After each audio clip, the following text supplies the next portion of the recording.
Welcome to the show. Welcome back, everyone, to the show. This is 10 Cent FM Redux, hosted by Gamers Life Guru. Gamers must have lives too. Which, this is our little hosting home. I want to think of it. I wanted to say it was like an apartment, summer home. I want to think of it more of a foster home of some sort. I guess somewhere you kind of are, but you can never know if you're going to branch off or you're going to stick around. This is a terrible analogy. How about a halfway house? Can you compare it to a halfway house? Yeah, I would say it's the little cardboard box out behind the liquor store where you're drinking it off. That where horrible memories are made. It's your local glory hole at the gas station down the street. Oh, good. all of the above are acceptable, and that's seamless transition there. Yeah, I thought it was the best way to do it. That seemed feasible to me. Which, in talks of another terrible transition, let's get into the whole topic of what we're trying to get into. E3 just happened. E3 2015, one of the more interesting E3s that happened in a long time. So we decided to band together, do a little special on an E3 aftermath, going over maybe some of the best or worst impressions of what we got from E3. And maybe if we feeling a little squirrely, we can go ahead and mention maybe one game that sold us on it. So let's go ahead and kick it off. We're going to kick it off with Microsoft. So I'm going to band it over to you, Dimitri. What did you think of Microsoft? What did it do for you? Anything you felt? What were you feeling from it? Well, I mean, their press conference didn't melt my dick off by any means. So I don't know. I mean, the backwards compatibility was cool, I guess. I mean, I don't own a PS4 or a Xbox One, and nothing I saw motivated me to buy one. The only good takeaway from it was, I guess, they didn't mention anything involving the Kinect or anything involving, stupid motion controls or all-around things people don't really care about. So I think that was a plus. I mean, I guess that's a good takeaway.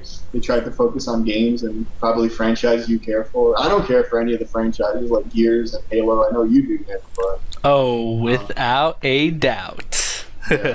But yeah, that you hit some really good points. They totally kicked the show off with backwards compatibility. That was huge for me because as a guy that's still working on his monstrous backlog, I mean, it's almost a good transition for me. It's almost enticing. It's very enticing for me to go ahead and even just pick one up now. But I would say for sure that this will be the system that I get first as far as what's going on. Well, technically, it's the second system I'm getting in the current. Yeah, I knew you were gonna try to correct me on that, but you kind of forget when things are. I'm not gonna get into Nintendo.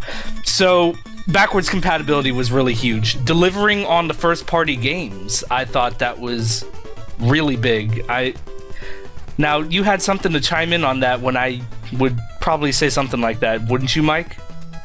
Well, I thought just Xbox had a lot of sequels. I was seeing another Halo, another Fable, another Gears, and while that's exciting news, I mean, it's just the same games they're pumping out every year. I just expect there to be a Halo. I expect there to be a Fable, and I want to see some more original titles coming out of the Xbox.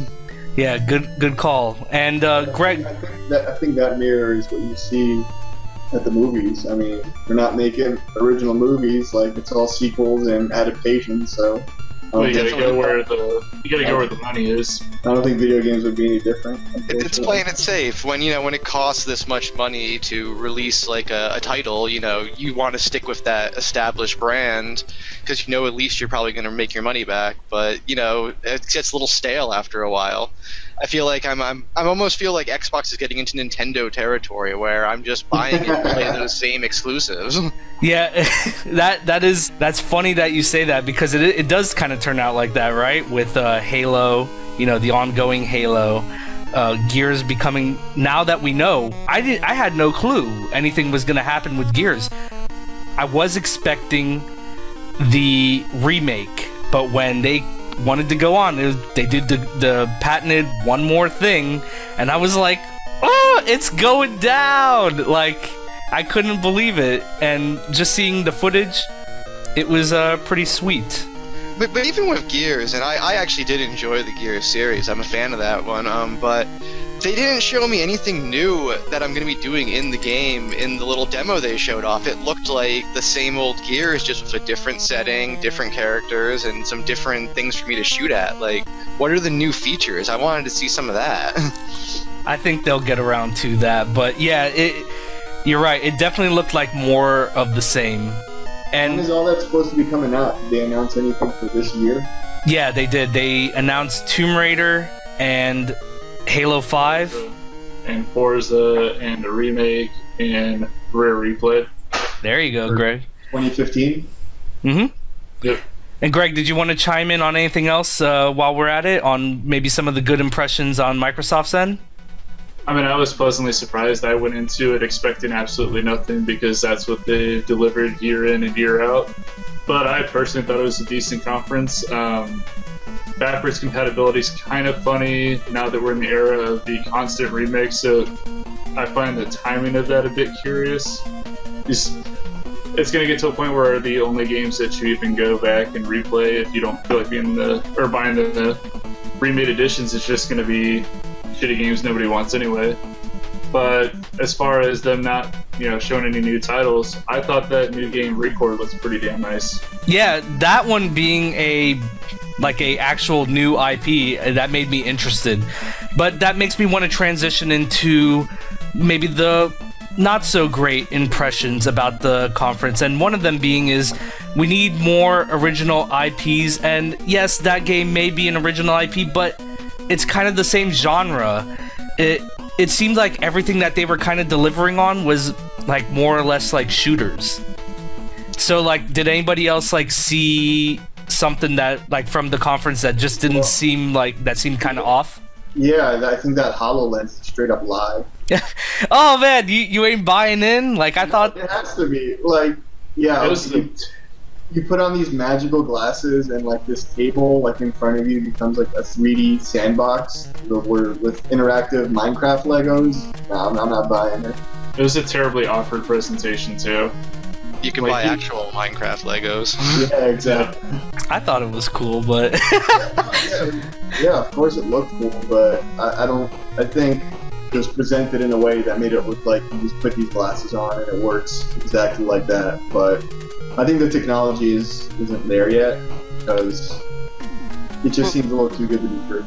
I also thought, like, was VR and holographs like this E3's motion controls? Like, a few years ago, everyone was going crazy for Kinect and PlayStation Move, and when's the last time you've actually used one of those to have fun in a game?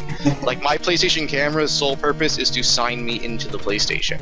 Alright, some fair arguments. I mean, I guess the only thing I really had to add to that was just the need more original titles going on. But I mean, you guys made some valid points. I thought HoloLens was great. It takes us kind of into the next step of like gaming and entertainment, because I mean, we were eventually going to make that transition. I think I made a point of it last week. If I didn't, I'm gonna be an early believer of the VR. I think it's really gonna work out for us. So, I mean, who knows? I could probably be like really buying into like some crap, but who knows? It'll definitely work out for the porn industry. Well, anyways, get that makeshift shake weight out of the closet. Not the genre I wanted to delve into, but and on that note, how about some games that really, like, maybe if there was one or two games that really sold you on like Microsoft, like Dimitri, I don't know if you had any like that really made you go whoa. Nope. Nice. What about you, Greg? Do you have anything? Recore and Sea of Thieves were the two games that interested me most. And you, Mike?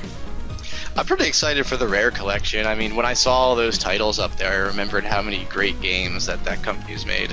I thought it was too good to be true at first. When they announced it, I figured it was just going to be like Microsoft's NES remix. Mm-hmm. Because they didn't really announce too much in the way of details, but apparently it's the real thing. So it's a hell of a deal. Do you think a ukulele is going to be added to that collection? Oh, it will be. Yeah, I mean, it made the funds already. Like, it's gonna be well, see, it's gonna be a multi-platform. It's gonna. Yeah, right. So, yeah, who knows?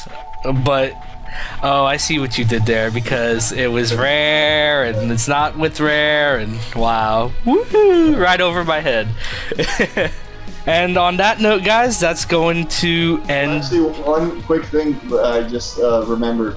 I would like to actually give some props to the Microsoft development team for the backwards compatibility, because it sounds odd that without any hardware update, they could just all of a sudden play 360 games now. And I actually read it's because they were able to develop basically an emulator that will just emulate 360 games on your Xbox One. Which, if anybody's followed the emulation scene, they've been trying to get a working PS3 and a working 360 emulator pretty much since they launched. Mm-hmm. And these are like smart developers working on this in their free time, granted, but they haven't even been able to get like the most basic of games even past the start menu screen. And Microsoft development team was able to do it, I guess, under a year since Xbox One came out. So I thought that was pretty interesting. And did you see how it performed with Mass Effect? Like, oh, was it up to speed? Yeah, loaded, like textures loaded instantly, loading times like have been drastically reduced. Like, it's actually a solid improvement. Yeah, it's crazy because people who have like crazy, like beefed up PCs can barely get past the start screen on a lot of these games. Yep. So it's just a good all-around job by them. Oh man, to hear you praise Microsoft, that really makes me scratch my head. And I want to say to close it off, the one game that really like sold me was, even though like Mike kind of pointed out some flaws in it, was really Gears 4, and not for what they showed me, but the promise that there is one coming, and I'm just interested to see what they're gonna do. And if I had a couple words to describe it, chainsaw bitches. Not really. Alright, and on that note, guys, we are gonna conclude this, and the Sony video, and we're gonna transition into Sony. Hi guys, thanks for watching our take on the Microsoft conference. If you watch us live on Twitch, please be sure to give us a follow. If you're watching on YouTube, please like, subscribe, and comment on anything else that you would like for us to cover in the great industry of video games. Take care, and may the Triforce be with you.